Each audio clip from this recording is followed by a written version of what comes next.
Welcome back to the North American SMITE Challenger Circuit. J-Mac and now Kiki So Cheeky along with me for this next set. Slaughter Squadron taking on Winter Dogs. And if you thought last one would look like an arena matchup, I think we're going to see a lot of that same action in this next set. I don't mind the action, but I do hope that we see more securing of the objectives. We see Yamoja coming in and stealing a fire giant from 5 people. I don't think that should happen. A couple Gold Furies stolen as well. So hopefully some more team coordination.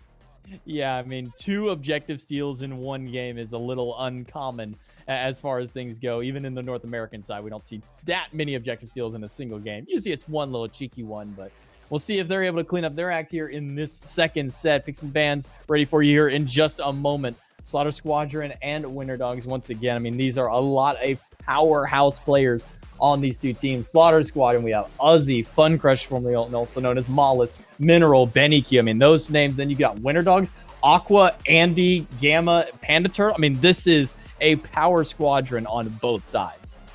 Wondering if we're going to see some set bans this time. We saw Andy popping off last week. Pretty sure he got like 10 kills every time he gets set. We're going to start off with the Poseidon ban here. Okay, we did see that Winter Dogs team really liked the Poseidon. I think they really value pressure, and they tend to run for physical, so the Poseidon will always do the job. Yeah, I think in our 3 games last week that Winter Dogs went in their set, we saw 2 of those 3 games out of them run the Poseidon, and I think those were both the ones where they won. It was the Scylla game that the Winter Dogs were unable to secure for it. I mean, those were dark timelines. We'll try and ignore what happened in game number 2 from them. But with the Poseidon and Erlong Shen locked in, Heimdall is an interesting ban in the second phase. I mean, why would you see the Heimdall? I mean, Rom and Cupid have kind of been the number 1 and 2. It's possible that they scrim them priorly and they know that Heim is something that they value into the Cupid or the Rama. It's a pretty aggressive pick. Heim does tend to get picked often, though, if people look to gank him. Also going to be following off with the Persephone ban. I agree with that. We just saw Persephone get through in the last set, and man, the damage that she puts out, she got some really good ultimates that were turning the tables when it looked like the enemy was actually going to get some sort of win. The big question mark I have is what is Slaughter Squadron going to take for their first pick? They've got Umoja, they've got Cthulhu, they have Sobek. I mean, there's so many options available for them. But whatever they take here, Winter Dogs are going to be ready to snag up afterwards. A big decision here by Slaughter Squadron. And it's going to be Habwa. That's not what I thought was going to be first. I like it, though it's pretty risky with Winter Dogs' play style. If you let them get some sort of lead, they will pressure into your jungle, and that Hebo will be sitting under tower. He will be scared. I'm curious what Winter Dogs is going to go here. They do tend to favor frontline, maybe a Sobek. Looks like an Odin, actually. Okay, NA's been confusing today. We're seeing Odin, Achilles. There's, Yamoja, Cthulhu still up. There's an Amaterasu available. There's like probably 35 other gods I'd pick before Odin, but Winter Dogs are going for it for some reason. Ganesh on the flip. I mean, was there like a gentleman's agreement that nobody's picking Yamoja? Why? I mean, I love Ganesh, don't get me wrong, but Yamoja's kind of nutty. I think Winter Dogs has some sort of plan going through with his top 2 Odin. You definitely have to have a plan. You don't just do it, right? Right. And so Slaughter says, we should be wary of it. Let's not pick something that gets caged up. Ganesh going to do a good job at that. Also has the silence, which will be able to lock down the Odin for a good amount. Okay. Third pick, Vulcan. I like that. That's some good follow-up off the cage, which we did see Odin last set. And the problem with that is if you don't have some AoE damage for the cage, sure, they're stuck in it, but they're not really that scared if there's no damage hitting them. And personally, I do love the Vulcan myself. It's a mage that we don't get to see very often, kind of low mobility. Takes a while to ramp up to get that damage online. But when you have a giant guaranteed circle that you can land damage on for your ultimate, I mean, that's kind of the big hit or miss with so many Vulcans is how consistent are you with that ultimate? Well, Odin's going to make it very easy to do so for him. Into the bands we go. Kali, Cupid, who made it all the way through here somehow. I don't understand how Cupid made it. And Raven on the flip side for Slaughter Squadron. And then we get to see the ban of the set. There's that respect ban over towards Andy. Yeah, you don't really want to give up set if you don't have to. There's nothing else that you're worried about. The Uller here, it seems like Winter Dogs really favors Uller, which goes back to the way that they like Yeah. to play off pressure. Uller will always have some sort of pressure in lane. I think this is now 4 games in a row that Yuji has picked up this Uller, so we'll see if he's able to hold that same level of performance. On the flip side, Slaughter Squadron go for a Bakasura with all the kind of priority junglers banned away at this time, or maybe so I'm thinking. We did see the Tsukiyomi solo lane last time, so I'm imagining this is going to be the Baka jungle Tsukiyomi solo again. I really don't know what to make of this. I feel like the comps are pretty weird right now. Curious what Winter Dogs is going to follow this up with a Camazotz, so definitely going down the pressure route. And I'm not sure who to give the draft to. I'm liking Slaughter Squadron's comp more for team-based fighting, but I feel like it's hard to execute. Okay, I just realized something. There's no Hunter on the side of Slaughter Squadron. That means to me one of these assassins has to be going there. Before we jump into the game and get spoiled by it, take your guess as to what's going in that dual lane with this Ganesh. I think it's Suki. Suki's ranged autos from his passive really helps him just put out the pressure, and I think you can run him any lane, to be honest. He's pretty strong. All right, well, let's take it into game number 1 and see where in the world this draft is going, and it is going to be Benny piloting the Tsukiyomi alongside Mineral, so you get to see the return of the assassin duo lane once again. I thought we'd escaped it, Kiki, but it just keeps rearing its ugly head right back to us every time. Very interesting play style from Slaughter Squadron. They have 3 blinks here, Warrior's Blessing on the ADC. So it looks like they know what kind of play style Winter Dogs likes, and they're saying, I'm going to one-up you, I'm going to out-aggress you. So I'm curious to see how this plays out. What in the triple blink am I looking at here on Slaughter Squadron? Solo, jungle, and mid have all picked up a highly aggressive relic to try and, I can only imagine, get some extremely early picks on that right side of the map. Phone Crush on Baka this time. Last week we saw him on less pressure picks like Kali, slower ramp up. So I'm glad that he's going for a Baka here. Baka can really run rampant if he hits 5 early and looks for a game. We did see him use the blink to try and get to that blue buff a little bit sooner. Mineral taking a bit of poke. Benny Q just going to throw out the Shadow Shuriken for his only form of range damage that he's got. Stun onto Mineral, the leaf, but the shell is going to be enough to keep Mineral alive. And Benny Q trying to turn that damage right back at Yuji. Slows him down with that Shadow Shuriken to get a little bit more damage. Gets another shot onto him, but now he may be paying with his life. Charging up that Gungnir's Might. He'll find it. Yuji gets one shot through. Leap onto Benny. Needs another basic, but he can't get the close the gap. Benny Q is turning it back, and the minions help him out. And Mineral grants the kill over to him. Might be looking for more onto Yuji. Another Shuriken tossed at him, but first blood goes to the assassin ADC. It was a good attempt by Gamma there, but I feel like it was a little overzealous. The ADC was still level 1, so all he needed to do was just sit back, play back, let Yuji be able to follow up. Almost gets the kill, and the first blood would have been worth it, but he really needs to rely more on his ADC here.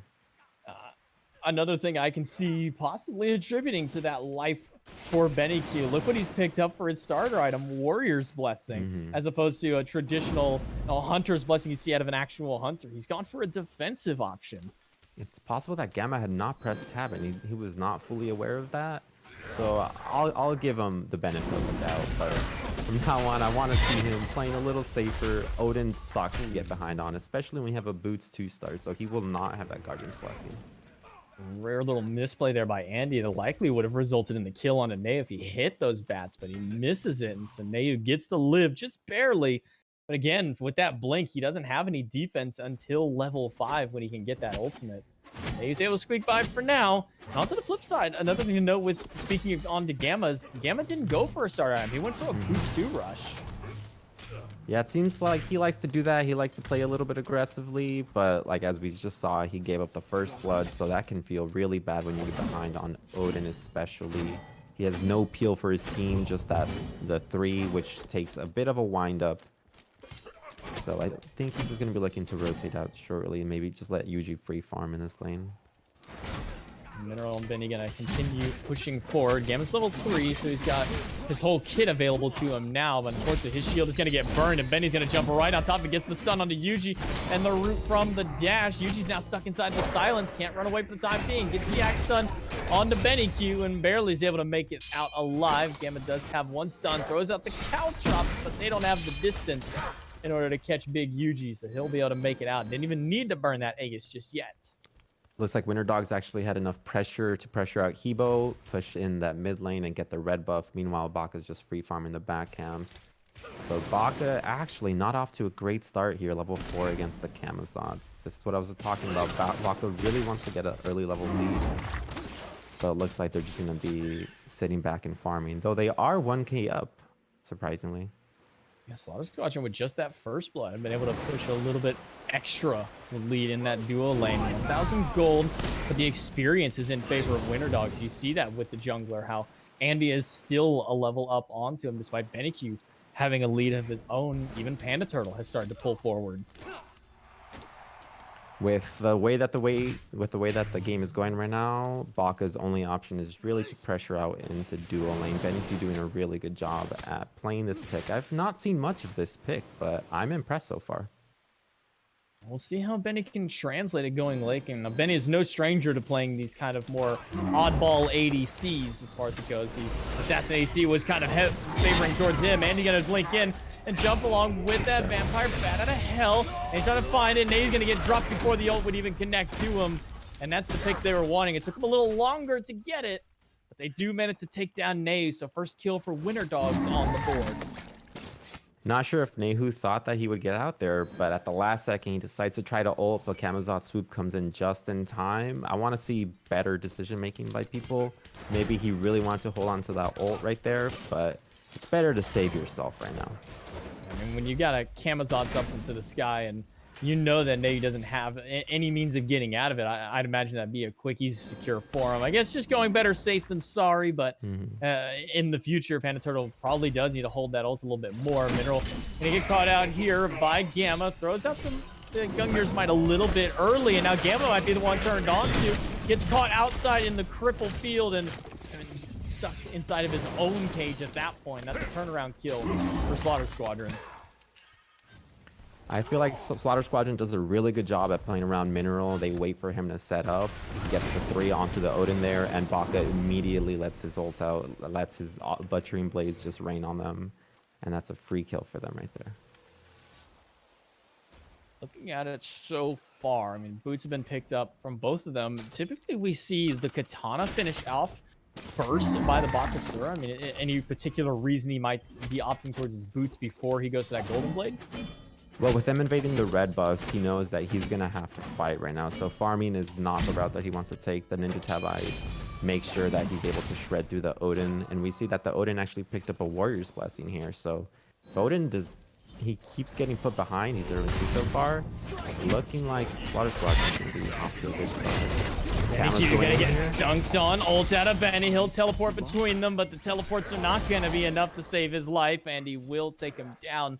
Thanks to the help of the Vampire Bats. Good rotation out of Mineral to try and help out, but just not enough to save him. Pretty surprised that there's only 4 kills so far. It feels like they've been fighting constantly, but I guess everyone's just getting out with 1 HP. BennyQ, I feel like he knew that they were coming, and he should have really played back a little bit more, but that's okay. He still has a fine lead here. Transcendence online for Yuji. We've been seeing that he's rushed that item before boots almost every time. So I'm surprised he hasn't been. I should say I'm unsurprised he's been so aggressive in this duo lane. BennyQ going for his attack speed boots as opposed to just to try and get a little bit more boxing over for a potential blue buff steal. Aqua making rotation, gets a stun onto Mineral.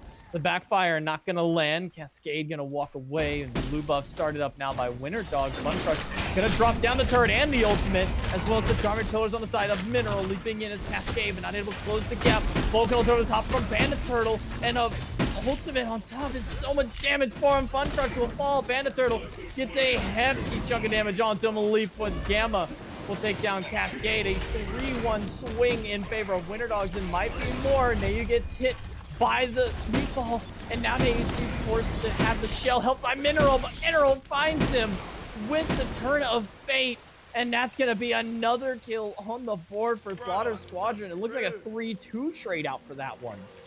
A bit of a late rotation there by Nehu, but it ends up playing out perfectly for him. He gets a kill, he gets some farm. Both mids there did a great job at dealing damage to the enemies. They surprisingly live, which is not what you see from mid laners there.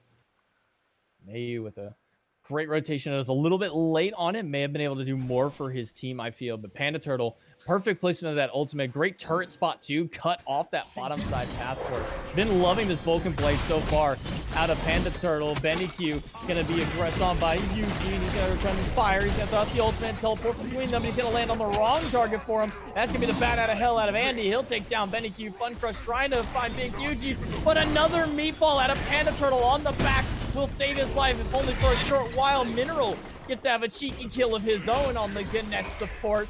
Unable to close the gap and find Andy. Andy sitting on a pool will save his life. Big ultimate out of Panda Turtle. The turret finds one. The back step by Mineral actually saves his life. And somehow he is the only one left alive on the duo lane. But Panda Turtle is playing lights out on this Vulcan. Yeah, it sounds like Panda Turtle was tired of people saying your Scylla's not doing enough damage. He said, you know what, pick me up, Vulcan. I'm going to do everything myself. I got a turret right here, so I'm 2 people, and I'm ready to deal the damage. Great job by Panda Turtle. Pretty peculiar of Benny Q. The way that Tsukiyomi ult works, the first person that you hit, you'll dash to them, and then the second person you hit, the last person you land up on them. So he hits Andy there and does not confirm the kill onto Yuji, and sadly, Fun Crush tries to finish that up, and he gets picked. Fun Crush now down 2 levels, probably looking to just farm for the next couple of minutes. Look at the level disparity in mid, though. Panda Turtle 11 versus 8, and, well, you may have 3 levels up, but unfortunately there's 3 players on you. They recognize that he's got a little too much leniency. Immediately jump down to take down this Vulcan who's just been on a tear so far. The first death, Fun Crush jumps in immediately into a stun. He's forced to ult away. He uses the Aegis to live for a little while longer, but Fun Crush will find him. And a 3-kill sweep instantly in favor of Slaughter Squadron. I guess I was wrong. Fun Crush is not going to look to farm. He's too busy for that, killing the enemies. Great job on him initiating that fight. No fear in his heart, and it gets them a 2-0. Jumping in on top of Gamma. His shield is gone, but he's got a leap to get away for now. Benny will throw a little bit of poke with that Tsukiyomi just to try and force Gamma back. But, I mean, a classic case of Caster's Curse. Yeah, Panda Turtle's doing great. He's got a 3-level lead. 3 people on top and only a 1-level lead now. Maybe a little bit more to help him out, though, as Aqua's able to find the execute onto Neyu and throws the follow-up damage onto Cascade. So he's getting something for their troubles onto it, finding that mid-lane pick. 11 minutes in, we have 8 kills on one side, 9 on the other. I feel like Slaughter Squadron's doing a great job at playing Winter Dog's game, which is to be battling constantly. You see Gamma right now pretty much at their tower line. He has no fear. Andy rotating here. They might look to tower dive this. They have 4 people on this side of the map. Only 2 for Slaughter Squadron. Great stun off of Benny Q. Might find enough time. Vulcan ult misses, but the backfire and the swoop is enough damage. Mineral cannot do anything to save his ally there. Good ultimate out of Panda Turtle. Even though it didn't confirm the hit, it forces him to make an awkward pathing to the side wall, and that sets up for a free backfire onto him. So Panda Turtle, once again, rotating across the map, helping out his team as much as he can. Thanks to that Doom Orb that he's rushed, he's able to get there just a little bit faster. Not the most mobile of mages, because let's be real, Kiki, do you consider backfire a mobility-based attack? A little bit. I mean, you know, like there's cripples, so cripples can counter it, and if you get pretty good at just using the one for some sort of mobility, but it's really not much. His passive is really what you want to pay attention to. The movement speed on it and the mana will give you just sustain to roam around the map and have the pressure that you need. Mineral gonna spot them at the red buff and eat an axe from Big Yuji. Panda Turtle gonna take quite a bit of damage from Fun Crush. The meatball as a zoning tool to make sure he doesn't continue to dive in as Gamma leaps away back to safety of the tower.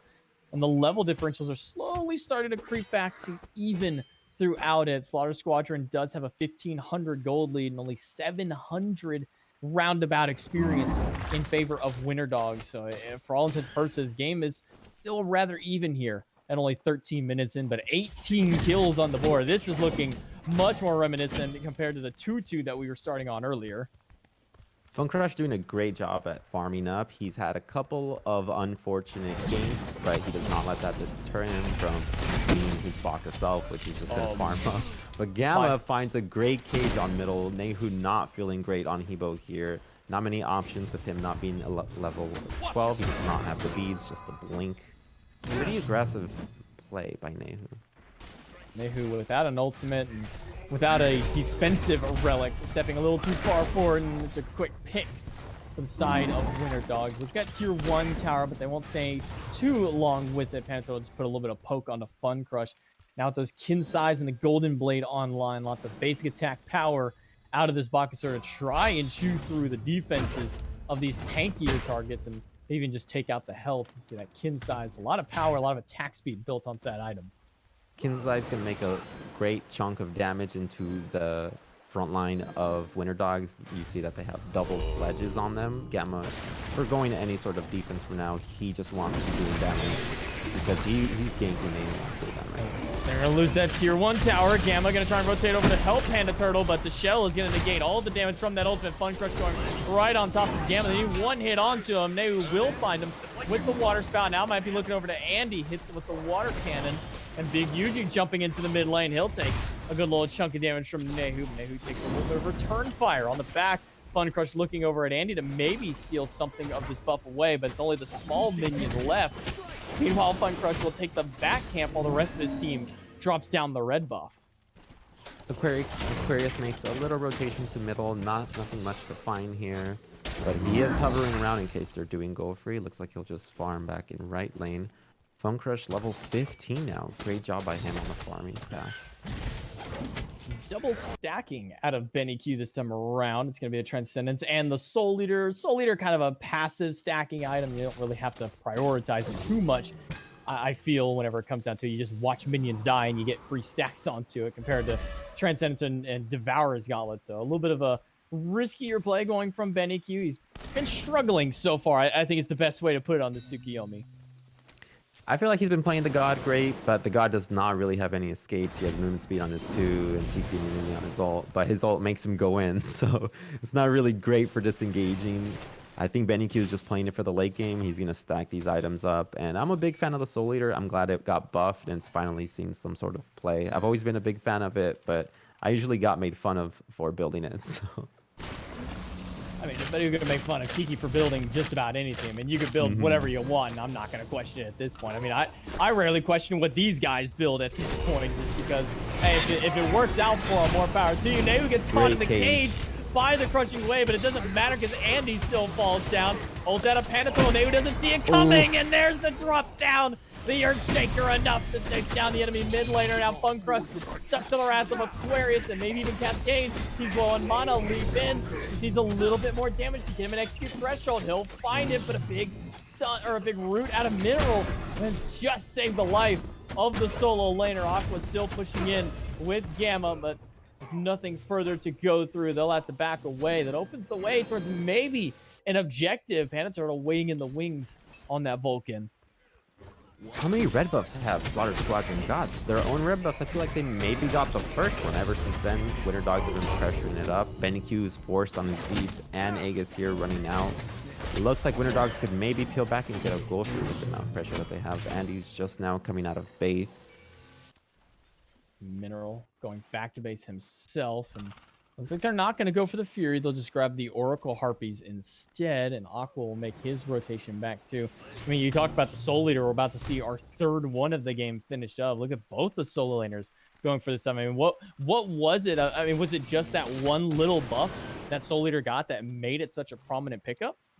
Well, it's always being looked at. I'm pretty sure there were a couple of junglers in the SPL who would build it even pre-buff, but now they lowered the cost. I think they lowered the stacking necessary for it.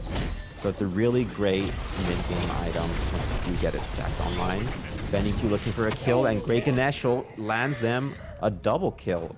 Looks like they'll have some space to make some sort of pressure from dual lane, maybe a Gold Fury. Mineral clipping him with the corner of those pillars. Fun Crush diving in on the Panda Turtle, but he can't continue forward. Ultimate through, but it's well off the mark of the cage, so Fun Crush will live to see another day. Panda Turtle just gonna throw the meatball out in order to zone away the support, but that could open up the Fury for Slaughter Squadron. Cascade's ultimate burned by Aqua on the right-hand side. Gold Fury available, and with little to no steal potential, Gamma might try for it. It's a little bit risky, too early on the shot. The Slaughter Squadron will get the objective. No support stealing objectives here today, not so far. Great try by Gamma, but I'm glad he did not risk his life for that. It's just not worth it. Just a basic gold 3. Better to just stay on the map and try to keep applying pressure. I would like to see some CDR coming out of Gamma, though. The cage, a big tool from his kit. Hasn't built into any just yet. Has potential with it, depending on what item he finishes out in the Skasari tree. Let's see where he opts towards it. Nehu level 15 on the Hubwa, going back to work on his next penetration item. He's got the Soul Gem online. What do you think that he has to go into here for his flat pen item? Let's see. Does he want a Divine? They do have the Kama. They have the Soul Leaders from the Aquarius. He's probably forced into Divine. Divine got nerfed. It's been getting nerfed for a while. It's such a hot commodity. It's still a necessary item, though, because the amount of sustain in the game right now is kind of not fun to play against. Yeah, the praises of Divine Ruin can't be sung enough for how great the item is, but it's still one of the most necessary items, no matter how many times and how many nerfs it receives. It's just never, it feels like it's really never a bad item to pick up. They could have one god with self-sustain and a hunter, and that's all that you need. You just grab it, good to go onto it. So we'll see what he likes to go into, and it will be Divine Ruin as we speak of it. So Nehu going to have a little bit of anti-heal available for his team.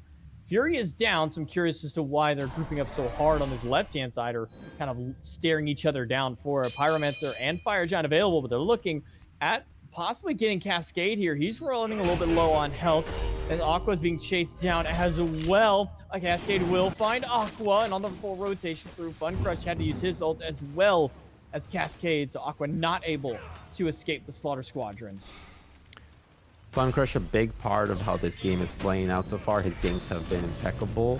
Looks like Cascade gets a blink off and forces the Aegis onto Vulcan. Great kill by Vulcan with the ultimate, but not enough. Cascade gonna disengage. Camo ult force as well. The Phantom comes out, and he goes stuck in it. Gamma gets the solo kill, and that's why you go damage onto Odin. And Big Yuji coming in with the final hit of it. A dash over the wall, though, from Benny Q with the ultimate. He'll find one and might look for a second onto Benny Q. He's going to pop his beads, diving on to Gamma now along with Fun Crush. Fun Crush is going to tap that W and left click as he chases him down. That Atlantis, though, keeping on the live into it. Andy diving onto Benny Q, but he's got another assassin to deal with, and Benny snipes him out with the Shadow Shuriken and turns around another kill. Once 1-4, we talked about Benny, now 5-4 on the Tsukuyomi. Fun Crush really feeling himself there. You saw he got a kill, and he started slapping that tier 2 tower, even though there was still a tier 1 left. But that just shows you the amount of hype and energy that is going on to them right now. They have a 7K lead, 21 minutes in the game. I want them to get some good vision and force some objectives now.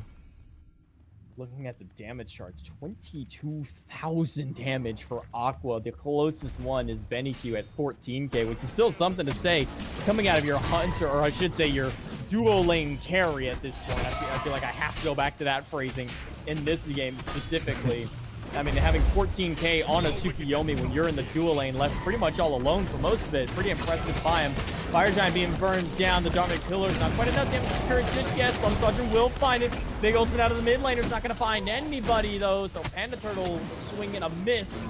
And Gamma not able to find anybody with that Gungnir's might. He's going to be forced to retreat back into the tier 2 tower, while the rest of the Slaughter Squadron pushing on tier 1, and Yuji is actually split pushing himself. He's going to go for that tier 2 in left side and take that down. Slaughter Squadron okay with that trade. They want to break the game open. They have the mid-game ramp going on right now, so as long as they knock out the towers and just keep the pressure on with the Hebo, they have potential to kill anybody right now. Looking towards the Phoenix now. Defense out of Winter Dogs. What's kind of their big MO for holding off these Phoenix defenses? Even though they're not going for it yet, as we start looking towards these fences, like what's like kind of that big pigeonhole for Winter Dogs in order to win these late game sieges? Winter Dogs does not really have a great engagement. They have Aquarius, Blink, Stun, but he does not really have any magic cross. So if he does it in a poor way, he can get one shot. But talking about one shot, we actually see Cascade get Uller stunned and just gets comboed. Great job by Winter Dogs. A bit of a misplay by Cascade. He probably thought he was tanky with that Fire Giant, but these Soul Laners are favoring damage over defense. Oh, Gamma's gonna blink in with a cage onto 2, but that's gonna get a Phantom out of Mineral. And that'll make sure that they can walk out of the cage. He's got a cage of his own. Unfortunately, his damage is a lot more when you walk out of it. Aqua gonna get hit by the Water Spout. In the 4v5, Winter Dogs does still hold advantage. They've got those ultimates on their side. 4 of them, or 3 of them technically, I guess, available, with Yuji just being the stance switch amongst them. They're going to opt to back away for now. Winter Dogs heading towards the Primal Fury. And looks like with Fun Crush over here, Andy's trying to hold him out. They know that it's being gone for, but they have no answer to it. With Minerals ult down, their only steal potential gone.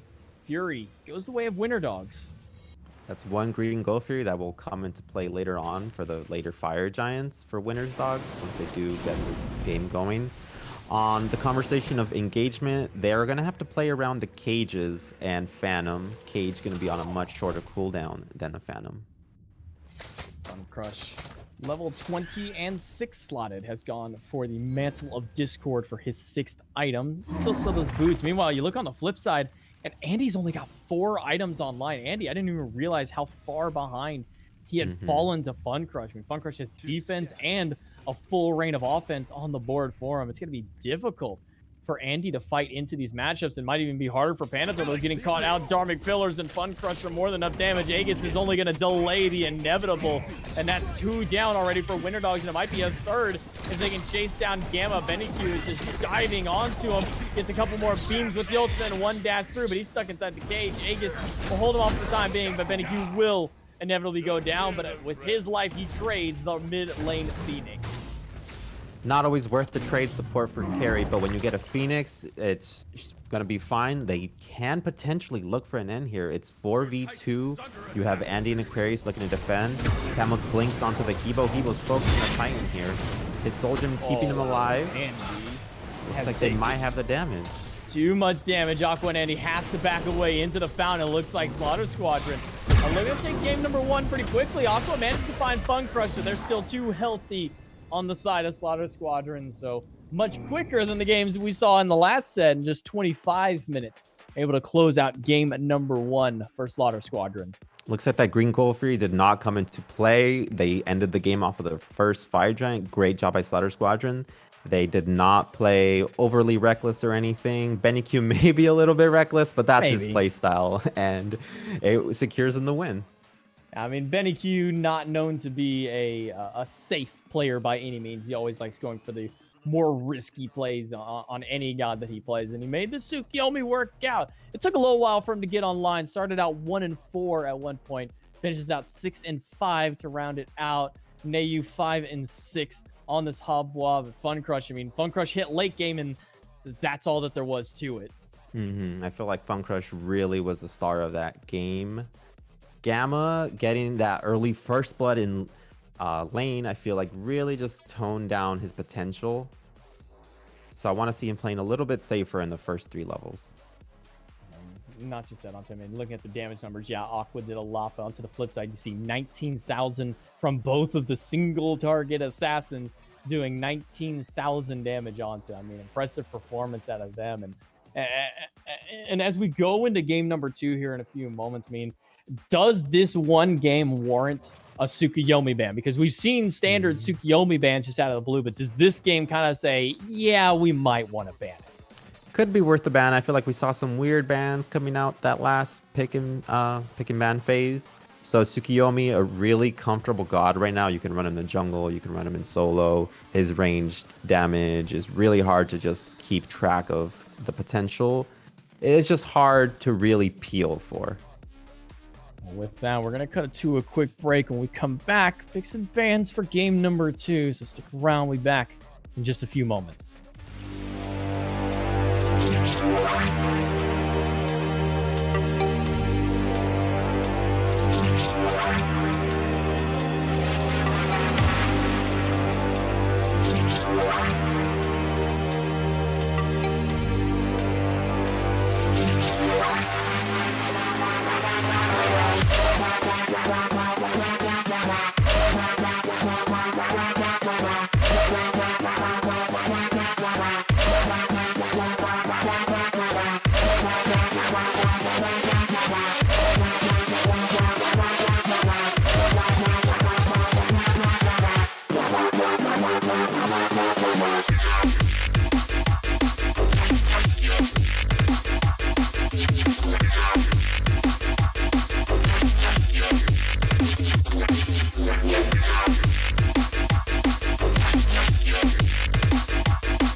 Welcome back to the NASCC. It only took 25 minutes for Slaughter Squadron to take down a Winter Dogs in a double assassin comp. We finally got to see the return of the assassin ADC, courtesy of BennyQ this time around, bringing the Tsukuyomi out. We saw it in solo last week. We've seen it in jungle time and time again, but this time in the duo lane in that hunter position, able to round that one out and bring us to a close for that first game. Kiki, game number 2.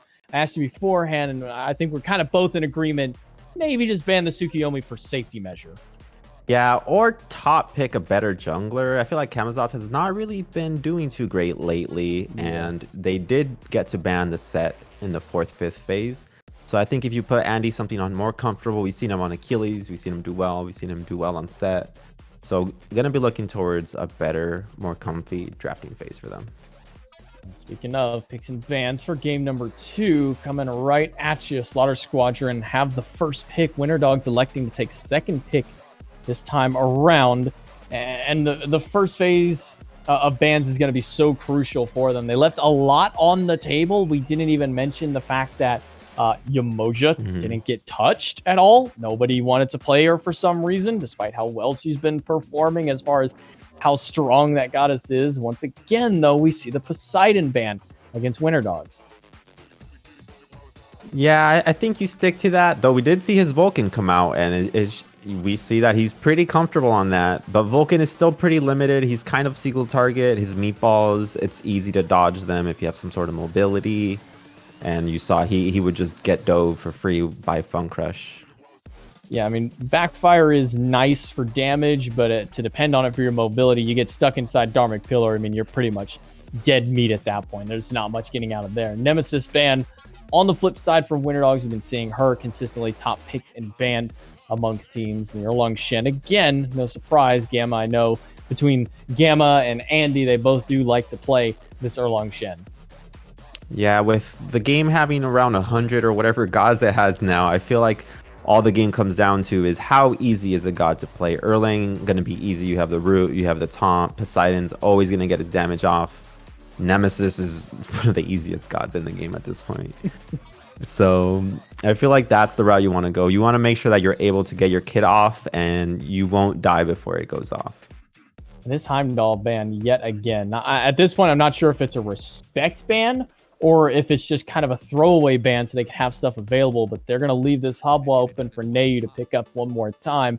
Still some flexibility with it into the jungle if they so presume, but with how many times Nayu's picked it up. And you mentioned last time top picking a better jungler. Well, let's give Andy his gas pedal god in set. Last week went, I think, like 12 and something, like 12 and 4, 12 and 5, and then had another like 13 or 14 kill game in games 1 and 3. So I love this set pick. In most cases, set, you don't got to top pick him, but against Andy, I think it's 100% necessary. Yeah, I think it really just favors his play style. He has an 8-second cooldown on his one. He's always looking to poke. Camazotz, not so much. If Camazotz gets in a weird position and he has to ult, then he's probably just sitting back for the next couple of minutes. Ymir pick by Slaughter Squadron. I'm a big fan of this ever since we saw the buff from Ymir's wall. We've been seeing a little bit more play, but Ymir's always one of those risky gods because if you pick him into a comp that really has a lot of damage and can pick you off, you'll be melted within seconds. Yeah, he's kind of a feast or famine god in the truest sense of the word. You're either going to get a lot of kills for your team or you're going to cause a lot of deaths on your side for it. Sun Wukong, the next pickup for Slaughter Squadron, and going back once again to this Odin on the side of Winter Dogs. It seems like Gamma really does favor this guy. Now, he could still go into solo now. There's still potential for that one. Aqua most likely going to be taking this Achilles, though, so I imagine that this is going to be leaving just the carries left available, the mid lane and the hunter for them. Tsukuyomi banned away this time, so they are going to put a little bit of respect onto it, along with the Kali and a Scylla ban as well. So we're probably not the one I would have banned against Winter Dogs, but a Baba Yaga, that I'm not sure if that's a respect or a throwaway at this point, but I personally really think that Baba Yaga has been kind of criminally underplayed. She definitely has. She has a lot of potential, but the thing with her is she's kind of quirky. You never really know exactly how much damage she's going to do, what kind of potions are going to be thrown out. It's a bunch of RNG, and no one really likes to deal with RNG. I'm still kind of upset about the Odin pick, though Gamma did have a lot of pressure in the first couple of levels in that lane. As long as he does not die early, I think this could go their way. Rama, kind of the standard hunter that's being picked up at this time. Cupid is available for the opposite side if Benny Q wants to go for the other top pick hunter at the moment. We have Bakasura once again for Fun Crush in that jungle. We saw him perform really well with the last game. Not surprised to see him go back onto it. I'm still curious as to where Benny's going to run. It's Apollo. Now, we haven't seen Apollo in a hot minute, Kiki. He has the peel, he has the Mez, which is going to come into play versus the Odin, Achilles, and especially the Set. And who does not love a good split pusher? Whenever you're behind, you just split push away and get yourself some more gold. You do not like it? Well, I'm a big fan, so. Okay, maybe on my team, but against it, I absolutely hate it. It's the worst thing to deal with. Honestly, I'm really surprised we haven't seen Apollo with the rise of this Silver Branch meta. I mean, I feel like he's like one of the perfect gods to feed into it. Yeah, the thing with his Maz, it's a very short range, so it's not actually able to peel a lot of things. If you're getting dove by Ravana, he's going to be able to kite you properly with his 2. And we see Winter Dogs actually picks up the Vulcan again. I'm a big fan of that with the cage, as I spoke about. But I feel like Panda Turtle, maybe his god pool is just not big enough. We see the Scylla and Baba Yaga bans, so I think people are starting to read what he's about. Well, we'll see if they can make an adaptation here in game number 2. A lot of similar drafts out of Winter Dogs. Their main changeup kind of just being Andy on a more comfortable god with this set. We'll see if that's going to be enough for them. Slaughter Squadron have changed up their draft just a little bit as well. Fun Crush back on the pocket in the jungle. Cascade on his son Wukong. Nayu sticking back with the Habois. It's mostly the dual lane that's mixed up for them. I think without this Ganesh against them that they had last game, I think that this is a little bit better for Panda Turtle, but a Ymir is kind of equally dangerous. Yeah, definitely. You have the walls to stop the Vulcan, and Hebo decided to go Blink again. He does not care about beads or Aegis. He's looking to play aggressive, and it's worth trading the 1-for-1. Mineral and Benny Q will get their purple buff courtesy of a Hand of the Gods. Adam Mineral early on, they'll be able to drop that. Fun Crush.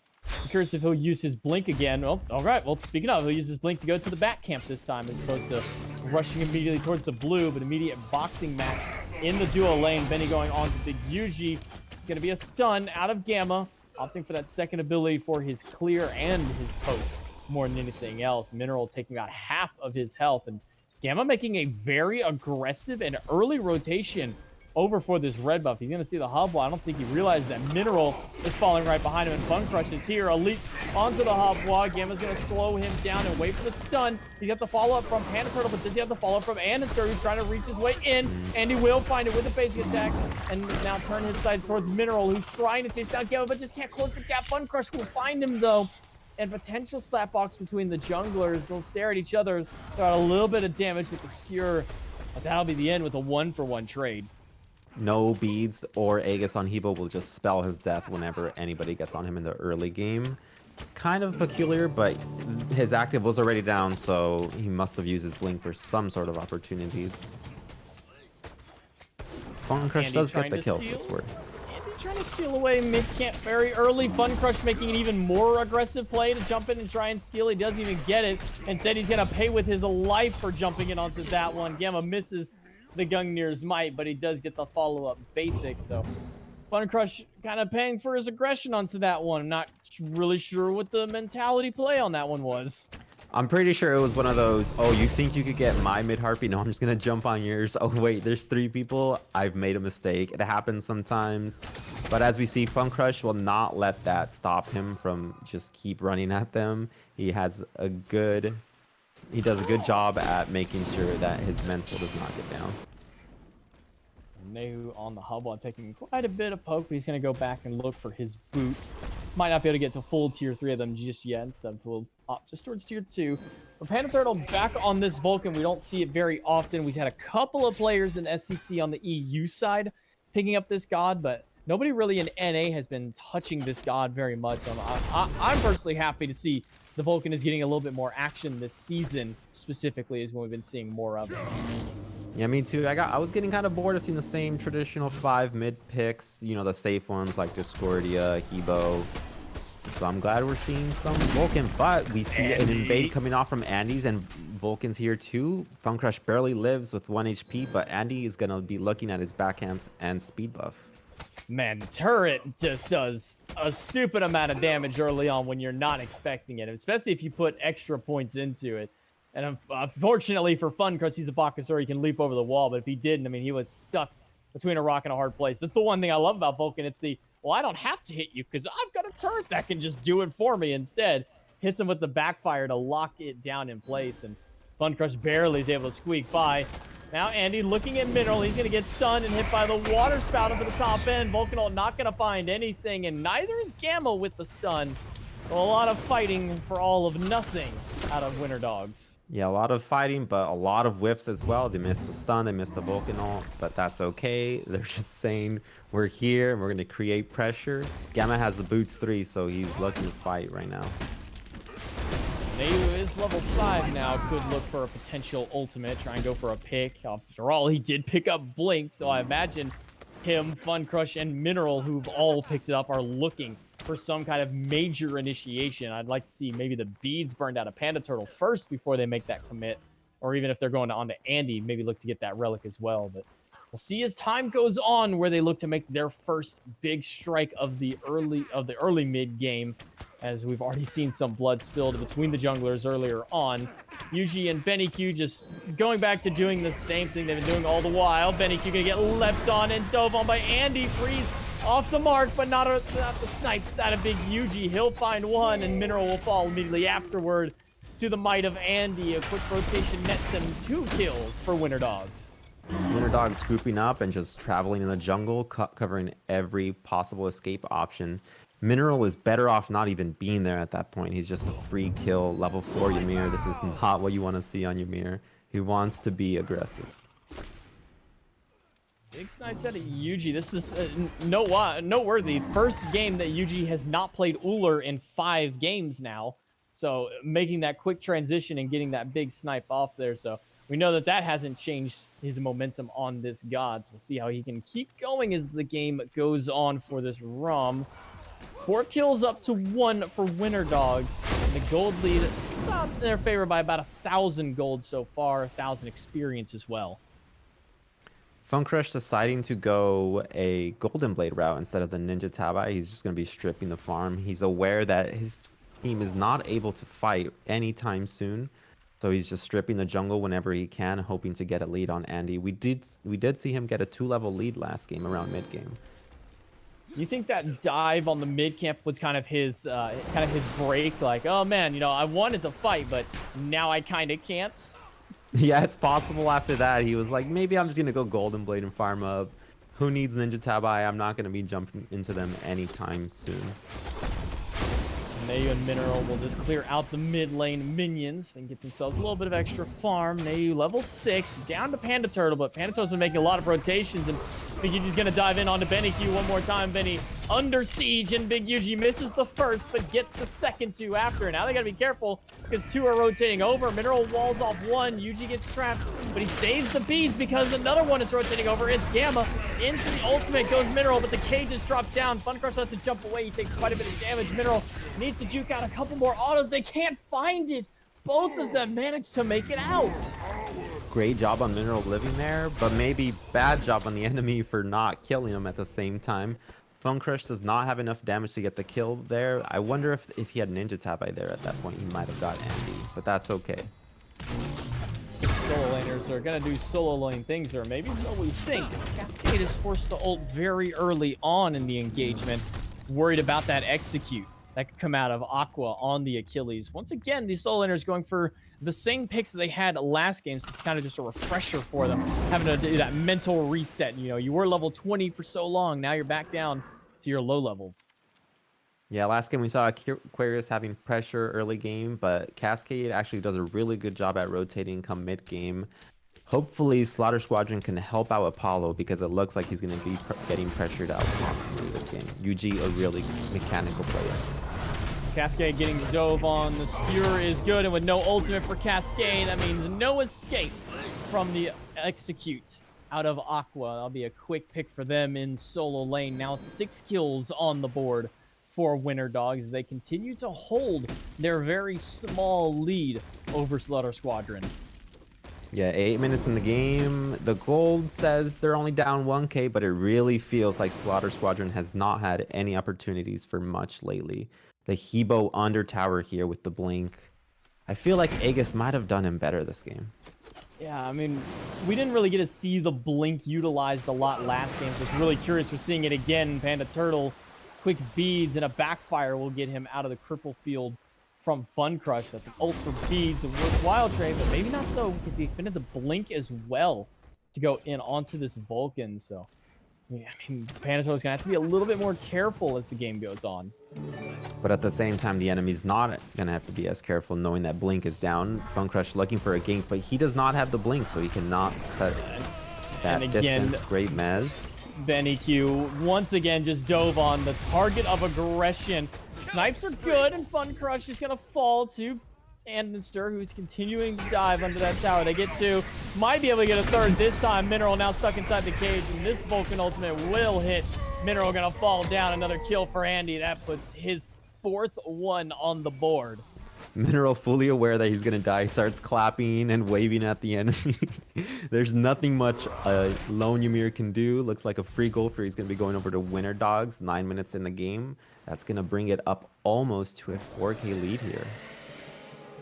Winter Dogs continuing to push that lead, especially in duo lane. That's been their focus this time around. I mean, BennyQ, I wouldn't say that BennyQ was a problem last game, especially early on. They're looking at him yet again. Gamma has to jump away this time. Yuji gets a few good shots, but rotation from Fun Crush will be spotted out, and that'll be a quick retreat from Yuji. Otherwise, I could have seen him going for a full commit onto it. With the amount of resources that they're using to gank Benny on cooldown now, he's 0 and 3. You really hope that Slaughter Squadron's able to make something happen, but Cascade not really having the best matchup for this versus this Achilles so far. Great freeze by here. Gets the peel that they need, but Living is not going to acquire much. Fun Crush makes it out only because of the safety and the help of his support. Mineral coming with the big freeze to save his life. And Andy with no beads is unable to cleanse that one from himself and throw out the skewer that would have surely gotten the kill for him. But again, forcing Fun Crush back, slowing him down on farm. I mean, when your Bakasura is 2 levels down at 10 minutes against the set, I mean, it's not a good look for you this early on. No, it really isn't, and that's going to force him into a Witchblade or Toxic Blade. I'm not really sure. Kind of a weird build. Fun Crush probably feels like he's not in a great position to fight right now, and he wants the movement speed to travel the jungle to potentially catch up. Oh, he'll clear up the shrine and go for his back camps and team back up with Ney, who's also starting to fall a little bit behind, only about a level, maybe level and a half down to Panda Turtle, or I should say maybe just a half level. And oh, BennyQ's been to this ball before, and he's gonna find 3 people on his side of the map. We'll make it 4 now with Gamma's rotation. Mineral caught out, stunned. But the ultimate a little bit off the mark. Mineral has the wall to potentially keep himself alive, but a cage out of Gamma will hold BennyQ in place, and Yuji picks up the double kill. I mean, at this point, at BennyQ, if you step out of tower, you have to expect 4 people to be there. And even Nayu has to expect that there are people here for him. Diving in with a bird bomb is Gamma. He'll take down the mid laner. Cascade has made his rotation. Fun Crush jumps over the wall. Cascade hits by the skewer. The execute not within range. And a blink ult in from Fun Crush and Cascade. Gonna do some damage, but not enough. Andy hits it with a skewer, and that sends him home packing. Definitely not enough with that build coming out of Fun Crush. Not really any damage finished yet. The Soul Eater was not even online for Cascade. I feel like we've seen the dance of BennyQ gets ganked, Mineral just there to peel, but not actually peel. He's just dead for free, and then BennyQ dies right after. So hoping that Slaughter Squadron realizes what's going to happen and decides to make a different play. Yeah, I mean, that has kind of been the song and dance is, oh no, Benny, you're in trouble. Let me come here and die along with you instead of die for you, or maybe get you out of there. I mean, Mineral has not had any impact so far on this Ymir. 0-3, 0-4 for BennyQ. Aqua getting the better end of Cascade in the trade out in the solo lane. And that's kind of been the name of this game, and even last game for solo, is Aqua's been getting the better end of these fights. But last game, Slaughter Squadron were able to team up and team fight a little bit better. Purple buff steal. This time, Yuji is the one losing a buff. Mineral a little bit happy about that one.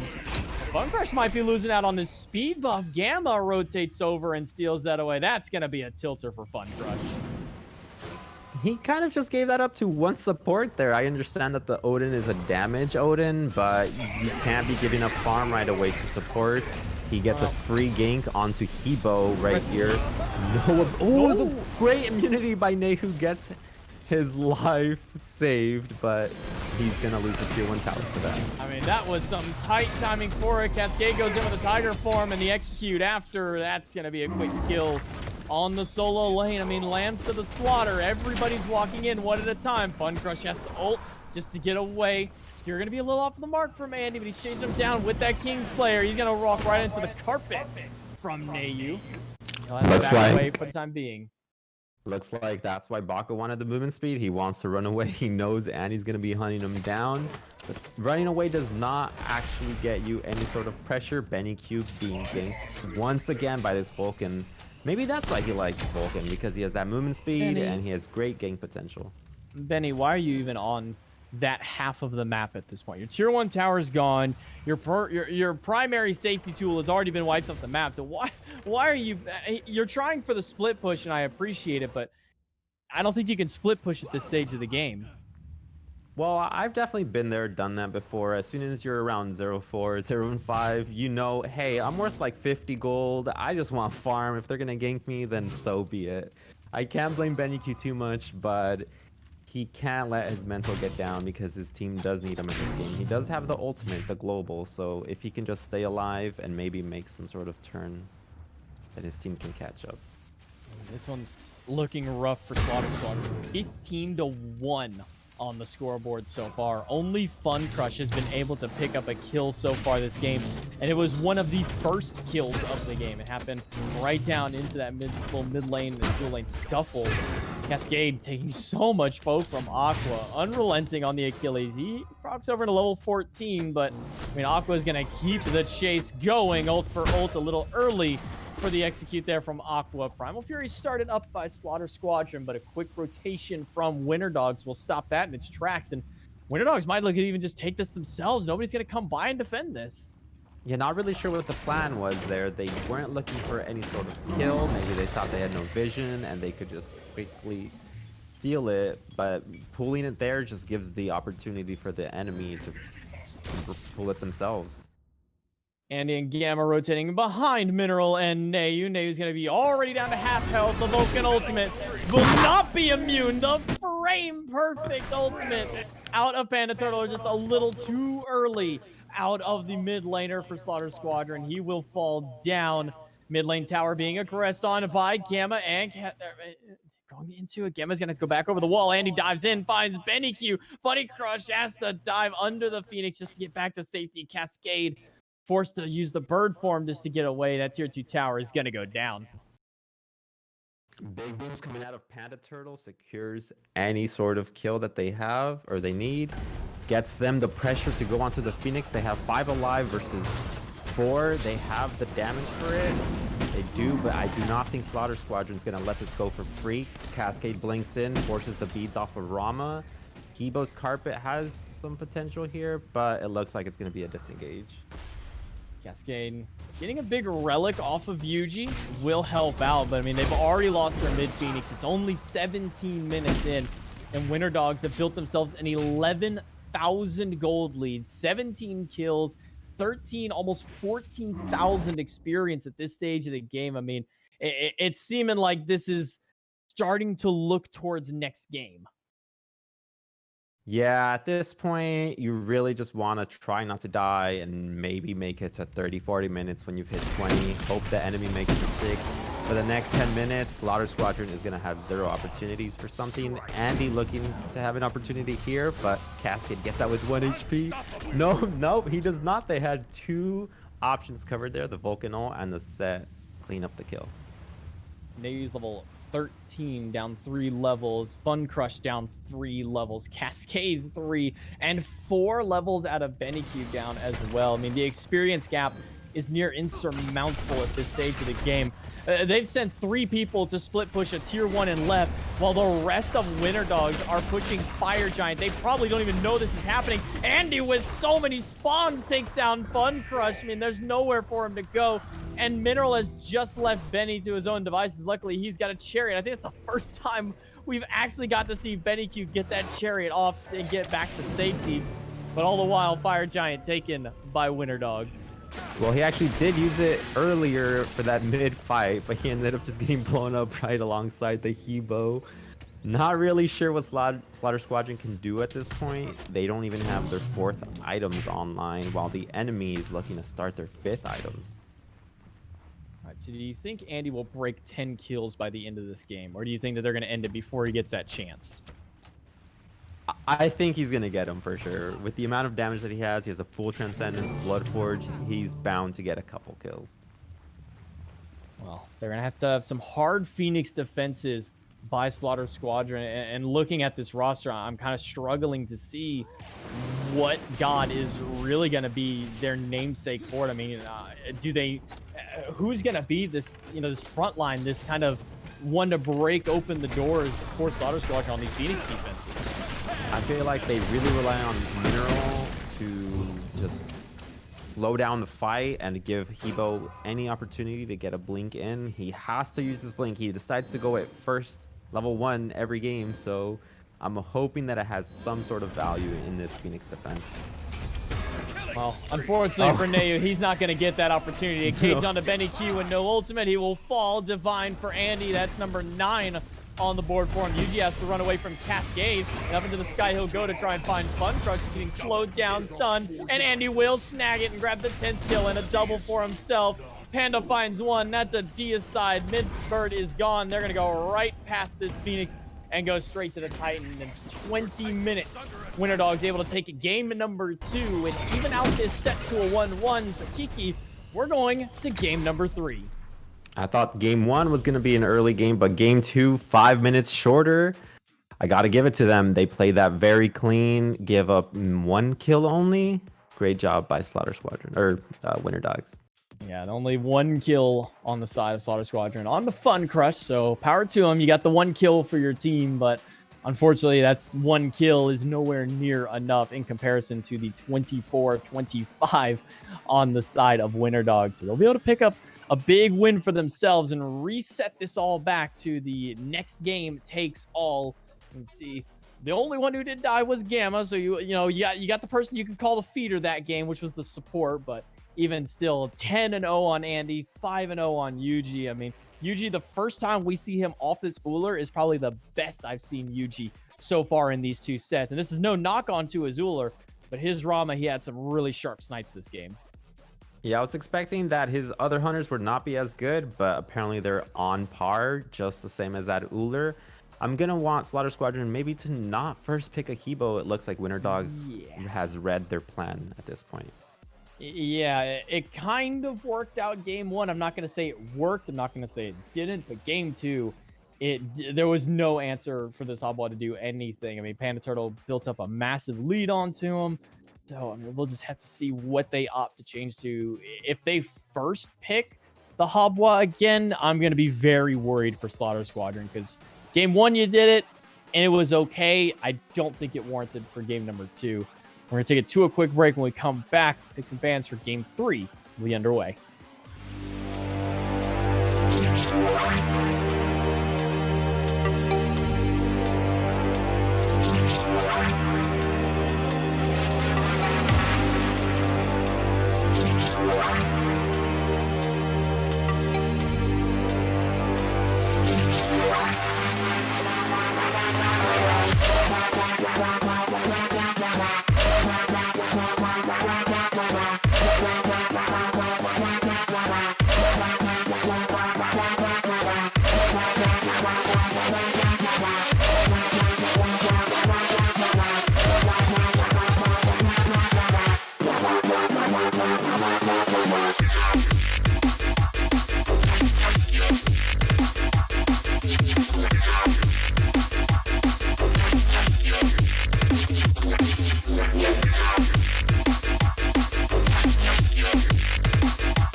The sets all evened up at 1-1. 25-minute game 1, 20-minute game 2, maybe a 15-minute game 3. I'm just taking a stab in the dark. I doubt that will ever happen. I think the shortest competitive we've had recently was 19 minutes, but even still, very quick games out of both of these teams. And compared to the last set, I mean, this is a nice little refresher for how fast these teams are getting these wins onto it. Slaughter Squadron need to go back to the drawing board because I think we're both in agreement, Kiki. This Habwa first pick is just not working out.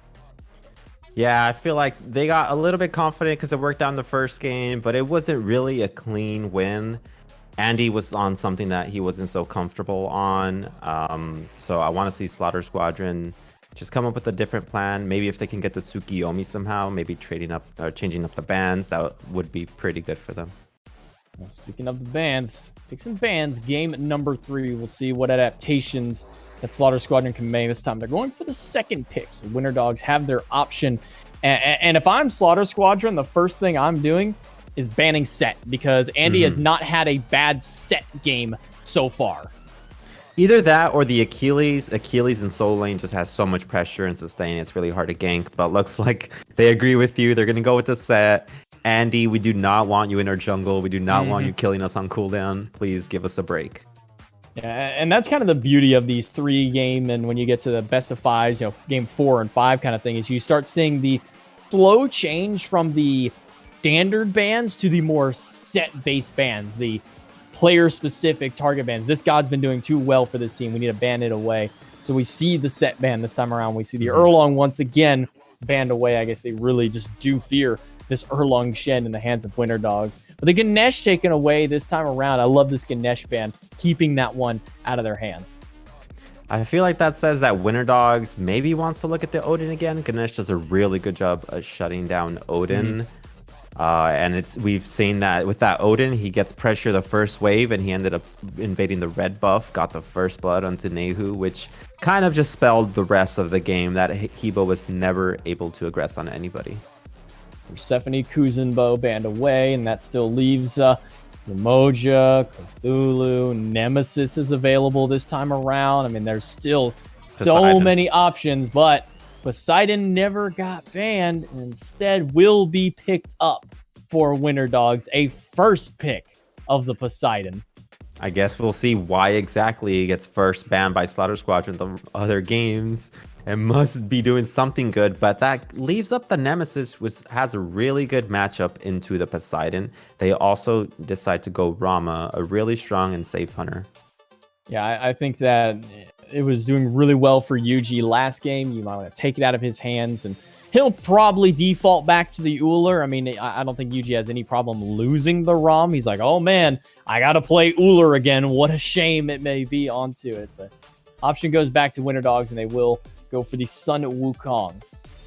And probably Uller. The reason why I feel like they like Uller is he gives you some sort of initiation. He has that stun. We saw last game he landed a stun onto somebody and they got completely blown up. I think it was Cascade. And when you're running 4 physicals, you're definitely going to struggle on the initiation. Guardians do a better job at that.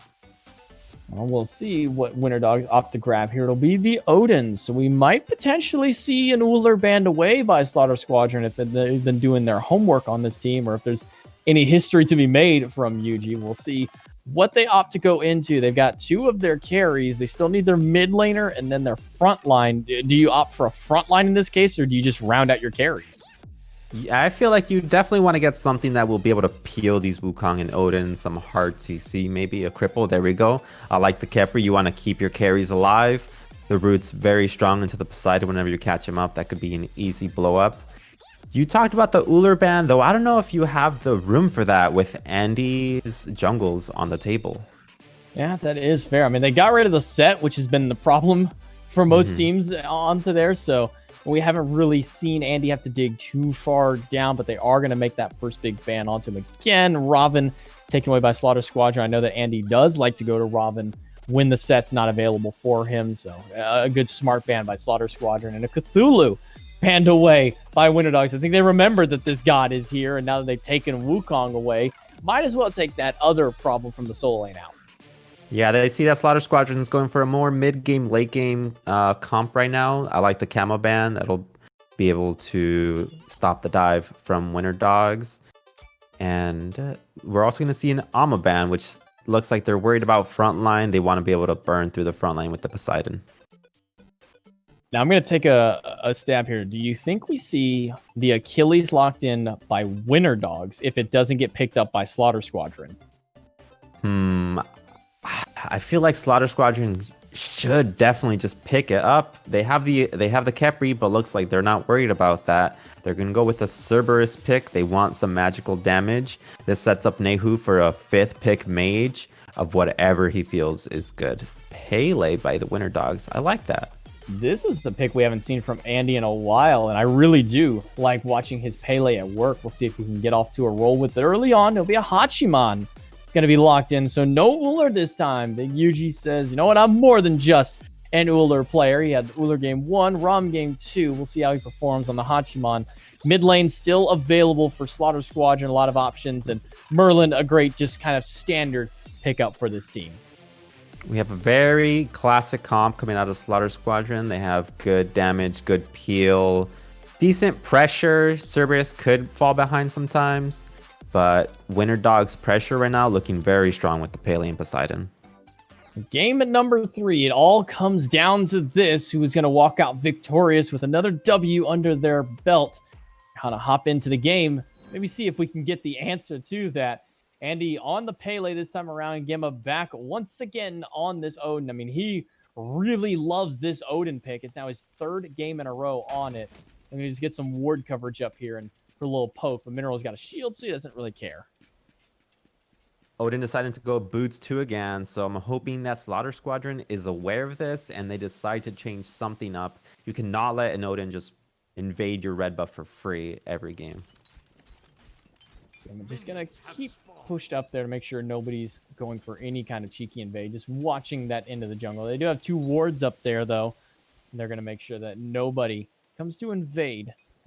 Back onto the bottom. Just clear out their purple buff. But this kind of switch up from the set to the Pele. Andy loved this Pele back when he was jungle. Loved it even more, I feel, when he was playing carry. So I'm really excited to see how he's going to bring this goddess back in the jungle. Yeah, Pele always been a very strong god. The only thing that is worrisome about her is she has to commit. You have to go in or else you are not getting most of your kit off. You do have the 1, which is range, but that's really just fluff damage at that point. Mineral and Benny are going to clear the wave after their purple instead of go for the alpha, and then they'll go to its 2nd time around. Meanwhile, Gamma and Yuji opted to go for alpha Harpy immediately after the wave. Cascade off the Wukong and now against it instead. Aqua kind of going for a more bully-centric solo laner, but you can never sleep on the damage that Cerberus is able to offer. I mean, it's a lot of poke out of that Guardian.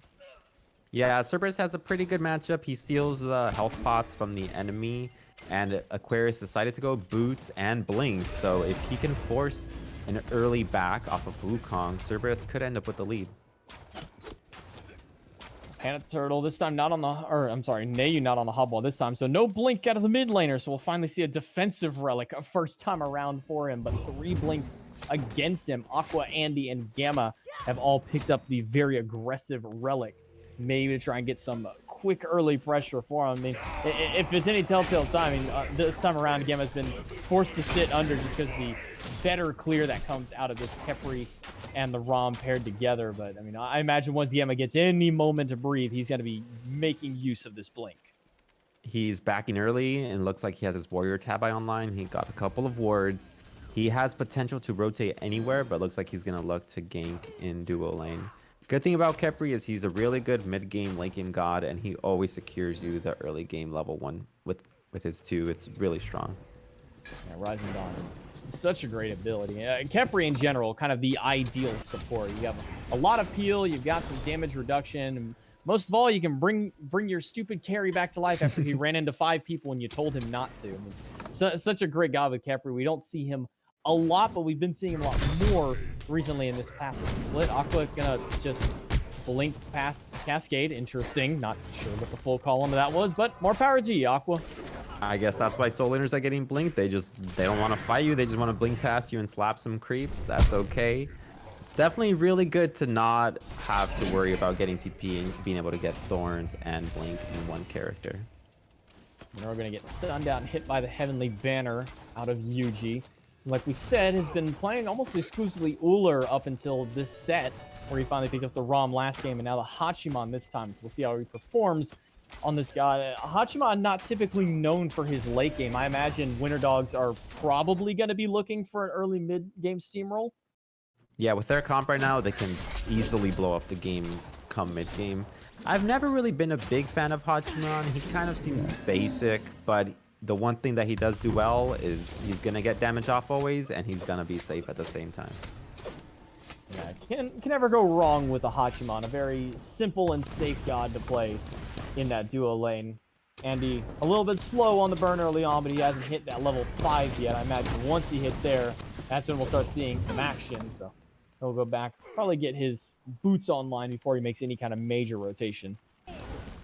Boots online for the soul laners. We'll start seeing who gets the better end of the trade. Cascade does not have his ultimate up, but he might have not leveled it. Sometimes you don't really need to level it early.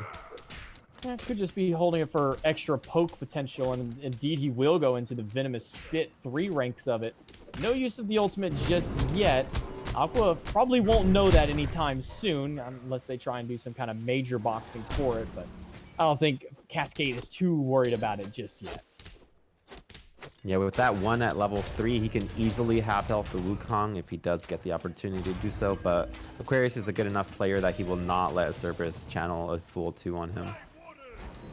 Panda Turtle back on the Poseidon. We mentioned in Picks and Bans has been taken away from him twice this set, and he played it twice in the last set, and those were the only games he was able to get any kind of anything really rolling for himself. So Panda Turtle back on some comfort, looking towards Cascade. Now he's level 6, so he does have ultimate for that little bit of CC immunity. So we'll see where these teams decide to strike. Much slower paced game compared to the other 5 games that we've seen so far today. The fact that First Blood hasn't happened within 5 minutes is the most surprising thing. You know, for a mid laner, Panda Turtle sure does love to roam the map. He might actually have one of the most steps per minute if you looked. On Vulcan last game, he was constantly in dual lane. This time he decided to make a wrap around solo lane. But Cascade being aware, he does have 2 wards out. Hey, more power to him. I wish more mid laners would rotate out of their lane when the minions aren't there. I mean, you got nothing happening in the lane. Your red buff is down. The mid camps are gone. Just go somewhere, do something, maybe try and make a play. I never get the mid laners that rotate in my games. I get the ones that sit in the lane for the entire time. You mean you don't like your mid laners who just stare at the lane? Like, oh, Kraken comes out and actually misses. I think Fun Crush just dashed out of that. Poseidon ult being used, Odin ult, and the Nem ult gets used. See if they can make another play somewhere else. Gamma looking at Mineral, but without an ultimate, he doesn't have a lot of lockdown onto this Khepri. He has the Bird Bomb, which will do a little bit of damage on the BenQ. Nothing too crazy with it. Has his Warrior's Blessing online now for the support. He's got a little bit of extra protection. He's gone for the Warrior Tabby as well for just that little bit of extra power, whereas Mineral has opted towards these tank boots. Yeah, Khepri does well with the CDR boots, but I think he's worried about being blown up by the Poseidon right now. We just saw that. He is not worried to use his ultimate. He will throw it down any chance possible. He does have the CDR with his boots, and he will shortly have it from his starter item. Fun Crush gonna take a bit of poke from Andy, storming out of the jungle. Andy looking like he might wanted to dive that one. Panda Turtle will slow down the back from Fun Crush, and Andy now that gives him the opportunity to try and steal away a camp. He knows the Fun Crush had to go back, so that's a speed buff steal for Andy, and I bet he's real happy about that one. There's nothing better than a backstop, which will buy your team the free opportunity to invade anything. Andy steals speed buff, almost gets the back camps, and that will be enough for them. Mineral is now here. They might look to make a return play onto the blue. Looks like they're just going to take the loss. Meanwhile, Winter Dogs is actually invading onto the purple buff. They have 2 here. Fun Crush is slowly making his rotation over. He has now blinked. Ramen gets some good damage onto Hachiman.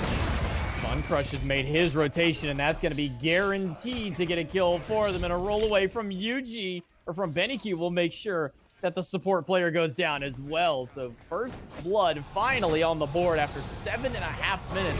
And it's going to go onto the jungler and onto the carry. Kraken expended, but off the mark again. Fun Crush able to squeak by yet another ult from Panda Turtle. He did steal Oracle, so there's value in that. Big mistake from Winter Dogs deciding to make a play on the purple buff when they had already stole the speed and the backcamps on the right. It's never a good idea to make plays on both sides of the map. Gamma has a little bit of a lead on this Odin, despite all the early game not quite going their way. Slaughter Squadron with about a 1,200 gold lead so far, thanks to that first blood. But experience is dead even at this point, which experience is kind of the more important one earlier on. But with it being essentially nothing, I mean, we're still looking at even game here, 8 minutes in. A lot of unlucky Krakens coming out of Panda Turtle. If any of those connect, I feel like Nemesis would have died.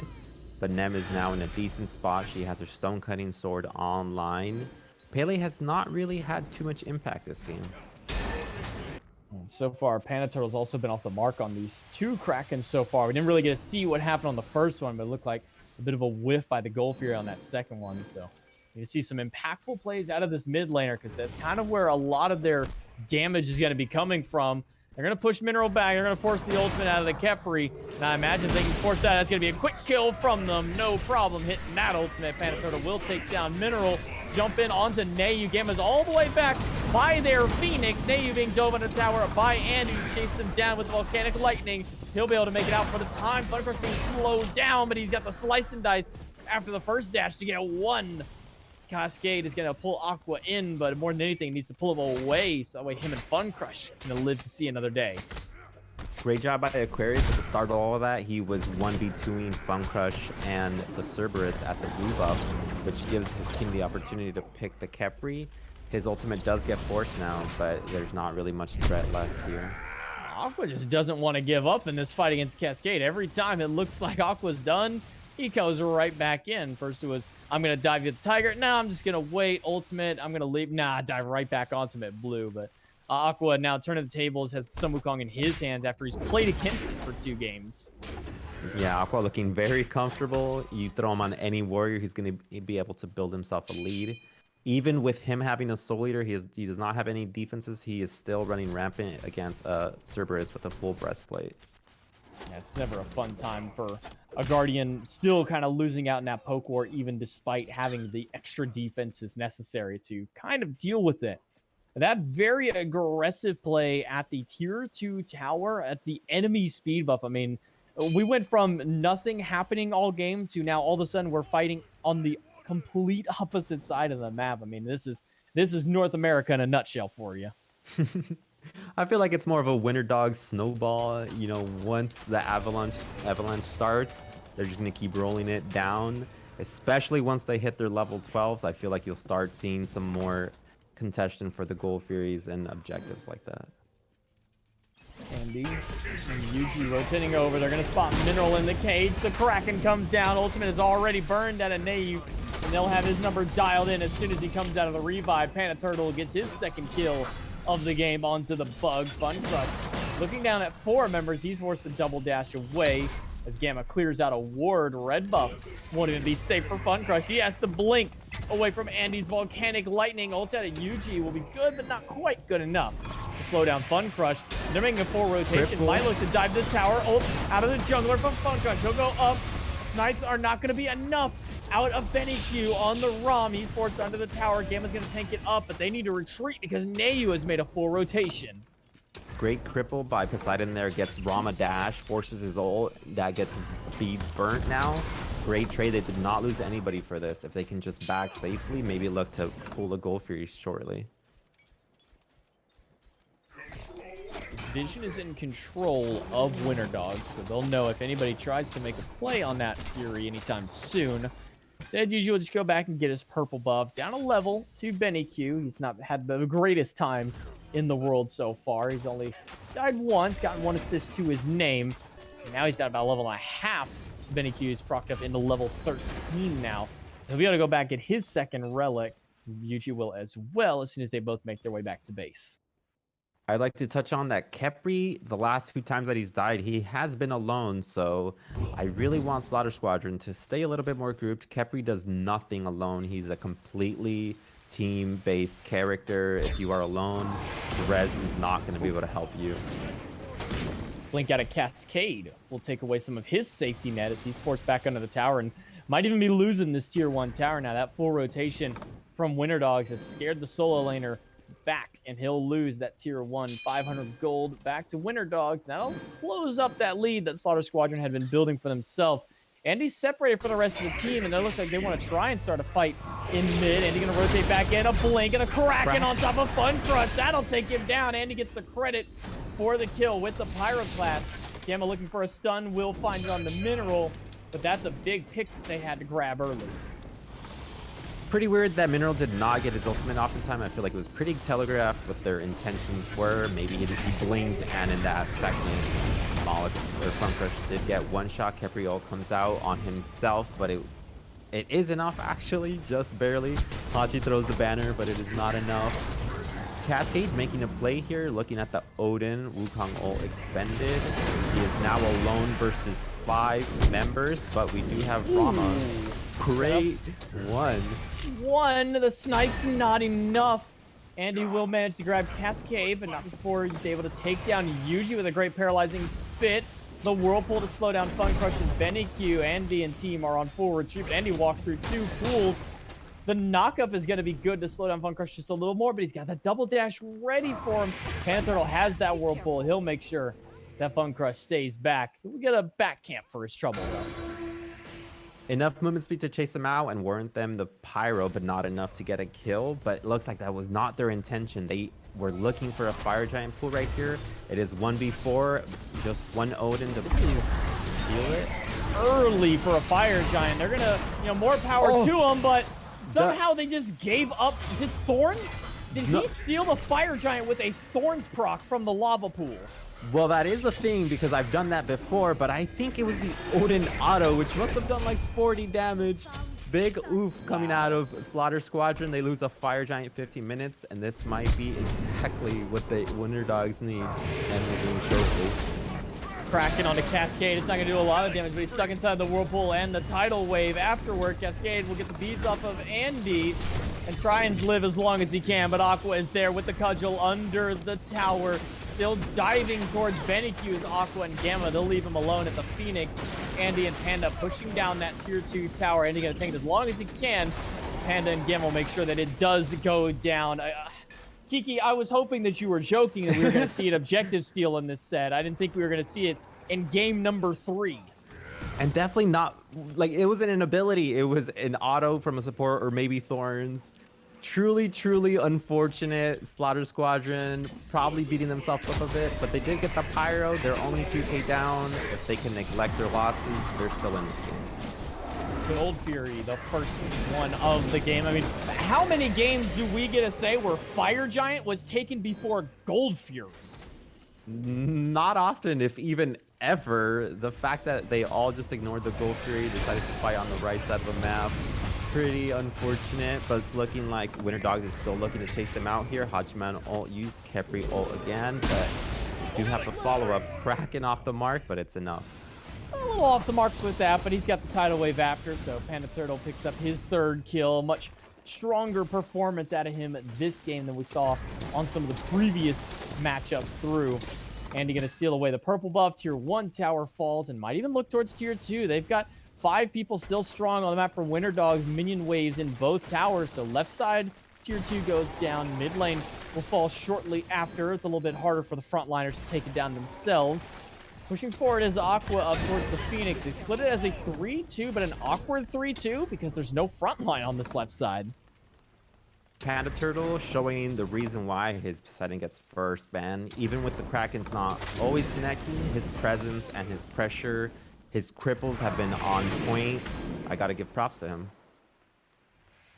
Panda Turtle will move towards the right side of the map. No towers left. Instead, just looking for a fight. Gonna go right in onto Fun Crush. Throws the tidal wave or the Whirlpool a little far out there. Fun Crush manages to sneak out of the cage. He'll keep being chased down. Andy dives in with the volcanic lightning, blinks past the slice and dice right out from under him. Paralyzing spit onto Andy, but a Kraken from Panda will secure the kill onto the jungler. Cascade living as long as he can. The thorns only slightly deterring the Winter Dogs from pushing forward onto the soul laner. Blink in, spit onto Panda Turtle only, and that'll allow for Gamma to leap out safely.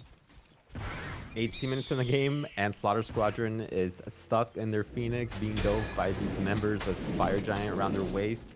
I want Winter Dogs to focus on attacking the minions and looking to get a Phoenix shortly. So I posed it last game, but it's kind of a similar situation. I mean, where is the opening for Slaughter Squadron? They're down 8,000 so far.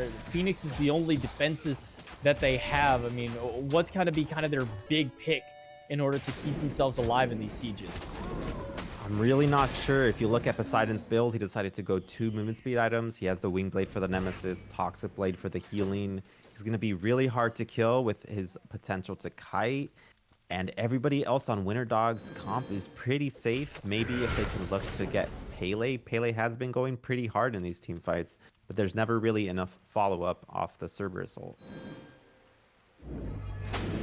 Not opting to go for any Phoenixes just yet, as the Fire Giant buff has fallen off of Winter Dogs, but now that they have the timer for it, they can maybe look towards taking this their Fire Giant for themselves, maybe starting it up, or maybe they'll just wait for someone else to do it and they can try and steal it away, or maybe just get a pick onto Cascade. He's forced to ult Andy with the Volcanic Lightning to immune the pickup from the solo laner, and that's one of their big frontliners down for the count on Slaughter Squadron. That's going to open up the wings to steal away the red buff, and maybe now look towards fire. A bit overconfident by Cascade. I know that he is the solo laner. He is full tank, but Pele only had to use her ultimate for that. It was an easy pickup for her. They need to be grouped up right now. Slaughter Squadron's ratio of being grouped up has probably been like 30%. Winter Dogs starting up the Fire Giant as it's dropping right down from the sky. And he's going to get hit by the root. Throws out the knockup just in case there's a further dive from it. But Mineral, Benny, and Neu just going to have to force to back away. Looking at Fun Crush's Gamma. Then to get the shield off in time, trapped inside the cage. He's trying to body block him from getting out. Gets an ultimate from Fun Crush. Panda Turtle needs to look for one big shot. He's trying not to just throw that Kraken. There's the blink from Fun Crush to make sure he can get away. But Fun Crush is doing a great job of just buying time for them. Yeah, he's definitely buying time for them, but I'm not sure for what. His whole team is really behind. And boy, I would really hate to be being hunted down by a full movement speed Poseidon. Yeah, there's just no escape from him at that point. It takes him a little bit longer, thanks to a good shield out of Fun Crush to make sure he can live through the tower shot. I thought he was a goner for sure, but lucky for him, able to live through just a little bit longer, but he still held them off for a while, allowed for Cascade to respawn. He's got ultimate. Now they can maybe try and make a defense towards Fire Giant, but nobody is going to bite the bait on this one. BennyQ is all the way back at tier 2. He might look for a long-range snipe. I don't even know if he's in range for it. Looks like he realized he's not going to be able to get that shot through, so Fire Giant going to go the way of Winter Dogs. 5 minutes ago, Slaughter Squadron was the ones pulling the Fire Giant. Unluckily gets stolen by an Odin, and now they have been running for their lives for the last 6 minutes. I hope that they just group up and look to let the enemy make a mistake. Did you see how fast that movement speed was on Panda Turtle with this 2 active? 641 when he has that Trident active. And I don't know if that's full passive or not, but I mean, that man is zooming across the map. Yeah, he's definitely going to be really hard to catch. He does not really have much pen though, so if he uses his Kraken on the front line, I can see Slaughter Squadron maybe making some sort of return fight on a Phoenix. Fast boy indeed, but he doesn't hit super hard like you said. He's got 2 technically non-damaging items with this Toxic Blade and the Wing Blade available to him. He's got a lot of attack speed, he's got a lot of movement speed, but With only a little bit of penetration offered from those two items, not going to hit very hard on a back line, or on a front liner, I should say. Yeah. He's going to be looking to kill one of those carries with it if he can, or maybe just use it as a big AoE stun is all that he wants for it. Flinging from Aqua, gonna throw out the thorns. He's gonna force Neu all the way back to the fountain. I'm not sure if he's gonna get that opportunity. Aegis saves his life for the time being. Aqua does manage to find the kill onto the mid laner. Kraken onto 2. The ult on the mineral is all that's gonna save his life for the time. Panda picks up the double kill. Aqua with the double. Only Benny Q left alive. Left side Phoenix will go down. And Benny has a hard defense here against the 4 of Winter Dog. He's going to be ulted on immediately by Big Yuji. Whirlpool will drop down the cudgel. Benny Q has to Aegis away from the tidal wave. And it looks like in just 23 minutes, Winter Dogs will take game 3 and close out the set. It's just not enough when you lose a 15-minute Fire Giant. You know, it's really hard to come back. You spend so much time trying to get that.